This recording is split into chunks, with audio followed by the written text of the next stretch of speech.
Welcome to the deep dive.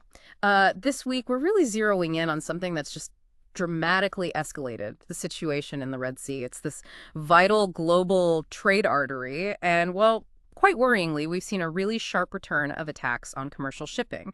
This came after a period where things seemed, relatively speaking, a bit calmer. So, our mission for this deep dive is to unpack this recent surge in Houthi attacks. We'll look at the specific incidents, this happened just this past week. We'll try to understand the motivations behind it, see how the world is responding, and then crucially, look at the wider fallout for global maritime trade. We want to cut through the noise, give you the full picture. Absolutely. And it's so important to just briefly remember why the Red Sea matters so much. It's a critical choke point. It connects Europe and Asia via the Suez Canal. Any disruption there, honestly, even a small one, it sends ripples everywhere, supply chains, global economies. So this recent resurgence, as you said, the severity is really significant. It cannot be overstated. Okay, let's unpack this then. The last week, it wasn't just a minor shift. It felt like a pretty chilling return to intense maritime insurgency. We really need to start with the two most recent, most significant attacks that marked this change. First, July 6th, 2025, the attack on the Magic Seas. This was, believe it or not, the first Houthi attack on merchant ships this whole year. Breaks that quiet spell since the MSC United 8th incident, which was way back in late December 2024. When you look at how this one went down tactically, what jumps out at you? What's immediately striking with the Magic Seas is the sheer coordination. And it was multi-stage. This wasn't just, a random shot. It started with 8 small boats. They were firing guns, RPGs, rocket-propelled grenades, and then came a barrage from 4 unmanned surface vehicles, USVs. So it wasn't just harassment. This was deliberate, layered, designed to overwhelm. And incredibly effective, unfortunately. Our sources say 2 of those drones hit the port side. This was a Greek-owned, Liberian-flagged bulk carrier, carrying unpackaged goods. The strikes caused major cargo damage, started a fire. The whole crew, 22 people, they had to abandon ship. And interestingly, there was a private armed security team on board. They did return fire during that initial small boat attack, Right. but they just couldn't stop the drones hitting home. The Houthis claimed it quickly, and there was strong speculation the ship would sink, which later it did, confirmed. So we lost that. Total loss. And then barely 24 hours later, July 7th, spilling into the 8th, the attack on the Eternity Sea. Reading about this one, it really brings it home. It's not just about routes and cargo, is it? The human cost here is just awful. It absolutely is. Yeah. We often talk about trade in these, abstract terms, percentages, delays. But behind every one of these vessels, there are people, seafarers. They're far from home, just trying to do their jobs. So to hear about 3 killed, Yeah. 1 losing a leg, and then crew members actually kidnapped. It's just brutal, a brutal reminder of the human toll. It really underscores why the international community is reacting so strongly. It's devastating. And that rapid succession, Magic Seas, then Eternity Sea, it really showed how fast things were deteriorating. The Eternity Sea attack, similar story in terms of coordination, sea drones, missiles, explosive boats, small arms fire, all hitting this Liberian-flagged, Greek-operated bulk carrier. It was actually heading towards Hodeidah. The ship was left adrift, engines disabled, communications knocked offline when the bridge was hit, and the casualties, as you said, just horrific. At least 3 dead, 2 seriously injured, 1 reportedly lost a leg. And then these reports of kidnappings. The U.S. Embassy in Yemen put out urgent calls for their immediate unconditional release. As they should. Yeah.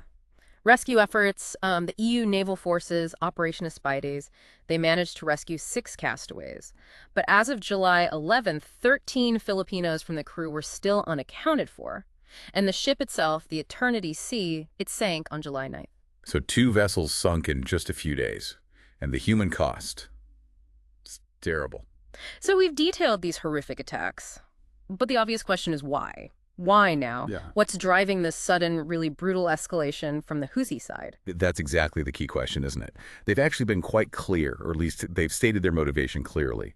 They claim these actions are in support for Palestinians in Gaza. That's the stated reason. But beyond that justification, they've also laid out a new targeting policy. And this is really significant. It's much broader than before. Previously, it seemed more focused on direct, obvious links to certain countries or interests. Now they're saying any ship affiliated with Israel. And get this. Yeah. Past or present affiliation, direct or indirect. It doesn't matter. Flag doesn't matter. Current destination doesn't matter. If there's a link, it's a target. And here's where it gets, well, frankly, pretty chilling. We saw data from Windward, the maritime analytics firm. Their analysis. This new broadened policy means roughly 1 in 6 ships in the entire global merchant fleet, that's about 16%, are now viewed as legitimate targets by the Houthis. 1 in 6 ships. That number just, it really hit me. What's the game-changing insight here for shipping companies for the whole industry? It's a complete paradigm shift in risk assessment, a total rethink. We've gone from asking, where's this ship going right now, to where's the ship ever been? Who owns it? Who managed it previously? Who is it ever linked to? Yeah. It's like every ship suddenly carries its entire history, its entire network of associations, and that entire history is being scanned for any potential Israeli connection, however tenuous. So the insight is that historical data, affiliations, perceived links, they're now just as critical as real-time tracking. Vanguard Tech advised on this, saying owners need far more rigorous due diligence now. It's a fundamental change, global. Right. A huge expansion of perceived risk. And this level of aggression, well, it didn't go unanswered. Israel launched Operation Black Flag. Yeah. The IDF, the Israel Defense Forces, they started a series of coordinated airstrikes on Yemeni ports and infrastructure. That was on July 7th. They hit targets in Hodeidah, Ras Isa, Salif ports, and also the Ras Kontib power plant. How significant were these specific targets? Well, the IDF's targeting seemed quite deliberate. They specifically highlighted hitting the Galaxy Leader. Now, you might remember that's the commercial car carrier seized by the Houthis way back in November 2023. It was being held at Ras Isa port. The IDF stated they identified it as housing a radar system the Houthis were using to track shipping.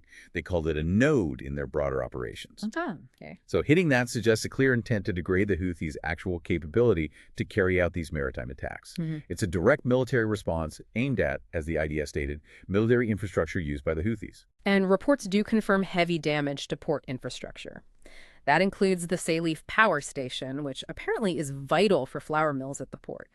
There was also collateral damage reported. 2 Barbados-flagged bulkers got hit. But amidst all this, there was actually a rare piece of good news. Over 150 Indian seafarers. They'd been stranded at Ras Isa port since December. They were released. All 11 vessels they were on have now left. That's certainly welcome news in a very grim situation. And it's important here, as we discuss all this, to remind everyone listening, we're reporting impartially on what our sources say. We're not endorsing any particular viewpoint in this complex conflict. This Israeli response also feeds into the broader picture of regional instability. There's speculation now about a potential breakdown of that understanding back in May, where the U.S. reportedly paused strikes in return for Houthi assurances about commercial shipping. If that's broken down, it just adds another layer of uncertainty. Absolutely. Okay, so let's pull back a bit. Beyond the direct attacks and the response, what does this all mean for global trade? The fallout looks pretty significant just looking at the numbers. Data on Red Sea traffic, it clearly shows the disruption. Transits through the Suez Canal, down significantly, about 55% compared to 2023 levels. And if you break it down by ship type, it's even more dramatic. Container ship transits down by a staggering 90%. LNG carriers, 80% down. LPG carriers, 72% down. What's the real-world economic impact when you see numbers like that? Well, this raises that crucial question, right? What happens when ships can't use this shortcut? All that rerouting, mostly around the Cape of Good Hope in Africa, it adds significant time and cost, and that translates directly into higher costs for everyone, consumers, businesses globally. It's not just the shipping lines absorbing this. These costs inevitably get passed down the supply chain. Every extra week at sea, all that extra fuel burned, it eventually means higher prices for goods, for materials. It fuels inflation. And speaking of costs, the direct financial burden on shipping itself has just skyrocketed. War risk insurance premiums for vessels going through the area, they've more than tripled. We're talking surges from around 0.4% of a ship's value to now maybe 1% of its value, just for one voyage. Think about it. Insuring a $100 million vessel used to cost around $300,000 per trip. Now, according to Marsh McLennan, the insurer, it could be as much as $1 million for one trip. It's a massive increase, absolutely huge. And those costs, as you say, they have to go somewhere. Either the shipping companies take a massive hit to their profits, or, more likely, those costs get passed on. Freight rates go up. Insurance is fundamental. It's what allows global trade to function with some degree of security. When insurance costs become this prohibitive, it makes operating in the Red Sea incredibly difficult, economically speaking. It forces the rerouting, which then reinforces the delays and the cost increases. It's a vicious cycle. Unsurprisingly, the international reaction has been strong. Condemnation across the board. Joe Kramick, he's the president and CEO of the World Shipping Council, called the attacks shocking and unacceptable. And he really emphasized seafarers are being killed while simply doing their jobs. We also saw a joint statement. All the big shipping organizations, ICS, BIMCO, Intertanko, Intercargo, the European ship owners, they called the attacks callous. They urged everyone to protect seafarers, protect freedom of navigation. A united front from the industry. Definitely. And Arsenio Dominguez, the Secretary General of the IMO, the International Maritime Organization, he voiced grave concern, called for urgent multilateral action. Said the attacks are deplorable violations of international law. Even the internationally recognized Yemeni government is calling on the UN Security Council to act. They're warning about environmental disasters, humanitarian disruption, regional militarization. And that unified message is critical. The global maritime community is saying, very clearly, this is a direct threat to human lives, first and foremost, to international law, and to the basic principle of freedom of navigation in these vital sea lanes. The huge practical challenge, of course, is how do you actually enforce maritime security effectively in such a volatile area, especially now with this massively expanded targeting criteria from the Houthis. It's incredibly difficult. So this renewed Houthi campaign, it's really clear this isn't just niche shipping news. It has profound implications for global stability, for the supply chains we all rely on, and, most tragically, for human lives. Yeah, to quickly summarize the key takeaways, Yeah. we've seen a really sharp, dangerous escalation in violence. Horrific attacks, significant casualties, sunken ships. Then there's the expanded Houthi targeting policy, which drastically widens the risk for potentially thousands of ships. That prompted a direct military response from Israel. And the fallout is significant, huge economic costs from rerouting and insurance hikes, a terrible human cost for seafarers, and widespread international condemnation. So, looking ahead, given this expanded Houthi targeting, given the very real impact on global trade and seafarer safety, what are the long-term implications for the Red Sea? Can it remain a critical maritime corridor? And maybe more importantly, what new strategies might actually be needed? Beyond just rerouting or paying higher insurance, what can realistically be done to ensure its security and stability long-term? That's really the big question hanging over all of this, something for all of us to think about.